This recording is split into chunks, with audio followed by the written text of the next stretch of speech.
Although you're 6 feet under, we know it's not your fault. Though some die in a blunder, or are shot when they're This is the oldest memorial in the church, 1593. So it must have been in the original medieval church, and it's got a remarkable script here. And some of the kind of epitaphs that they wrote are really very moving. But first, to look at this one, it's to Joseph Wade, who was a king's wood carver. He died in 1743, age 79, quite a good age for that time. This was when the navy was being built down the river at Greenwich, Deptford, Woolwich, etc. And we think that he did some of the woodwork in the reredos behind the altar. The quality of work is amazing. An image of him up there anyway. Okay. That little thing that the cherub's holding. It shows kind of like remarkable things, bulrushes, obviously a skull, a little angel, plants and flowers, a fish, etc., etc. Let's not ignore that one.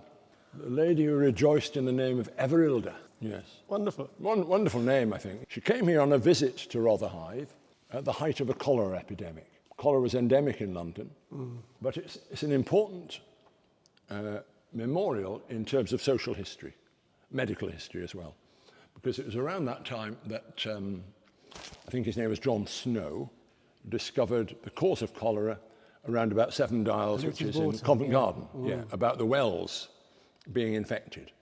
And from that time, they closed, the Public Health Act started, and that's people like Bazalgette and sewers and things like that. And they also closed churchyards to burials. And people had to be buried not within the city, but outside. Oh, so that was one of the reasons why... Yes, sadly, you know, human remains, lots of water the table. So, you know, the penny dropped for people, as it were. So this churchyard was closed from about that time, and also no burials allowed in the crypt underneath here, right, for the same reason. Can I be distracted just for a moment by the picture? Oh, yes, that's an interesting one. That's the icon basilic of King Charles I. Okay. And the original picture, which was stolen, if anybody knows where it is, please let me know, right? Icon basilic of Charles I. The original was stolen from the church and has not yet been, it was restored once and was stolen again. This is a copy. For many people, Charles I was a martyr. He was... I mean, he's a saint in some places, yes. But people don't talk too much about it. St. Charles the Martyr, yeah.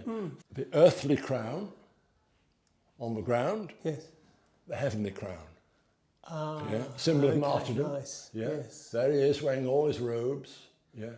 When you kill the king's anointed, which is the view he would have taken, or lots of people would take, you become a martyr. Yes. And that's what he is, although I don't think he's ever been proclaimed as such by the Church of England, but some parts of the Church of England he certainly is. And he's commemorated usually on the day he died in the Great Hall at Whitehall. This memorial to Prince Lebu, who is buried in the churchyard. In the churchyard lies Prince Lebu, son of Abatul, the Rupak or king of the island Kururoa of the Palau or Palos Islands, 1784, aged 20 years. Why did he die when he was 20? Let me go on. This tablet is erected by the Secretary of State for India. Okay, India, right. To keep in council, to keep alive the memory of the humane treatment shown, I'm getting emotional. Okay. Shown by the natives to the crew of the Honourable East India Company's ship Antelope, which was wrecked on the island of Kurura on the 9th of August, 1783.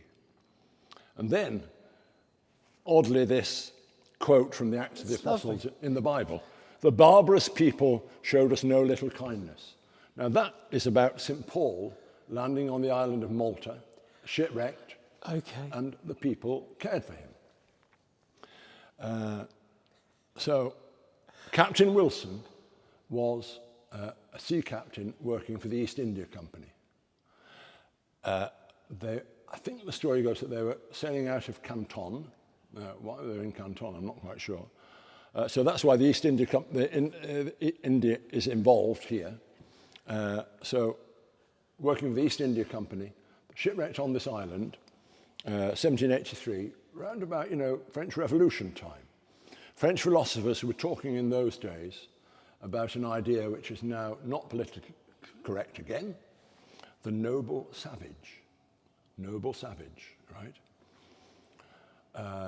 In other words, people from other races and civilizations who were clearly not savages, as some people might have thought, centuries ago, but they were cultivated, humane.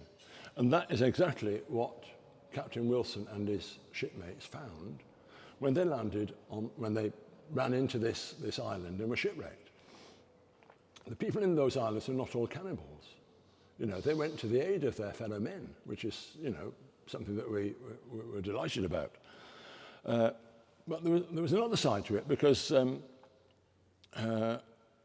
the Rupak, in fact, there's a street down the road called Rupak Street, named in honour of Li Bu's father. Mm-hmm.